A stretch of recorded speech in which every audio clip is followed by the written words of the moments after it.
Hey guys, what's up? So in this quick video, I'm going to show you how you can get this VSCO filter on Instagram. So this is the filter.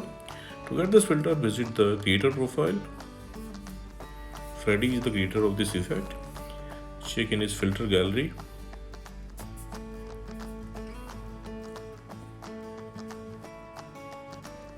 He's having lots of filters, so check carefully. Okay, this is the effect. Just tap on it. You will see this preview. From here you can save it to your Instagram camera tray and you can tap on try to try the filter. Okay, and suppose you are not getting the effect like this, then what you can do, visit this website. Link to this website I'll give you in the description box below. So here in this website you will see link to the filter. Just tap on the link and open it with Instagram. Okay, and likewise also you can get this effect on Instagram. So that's it guys. Thanks for watching the video. See you in the next video.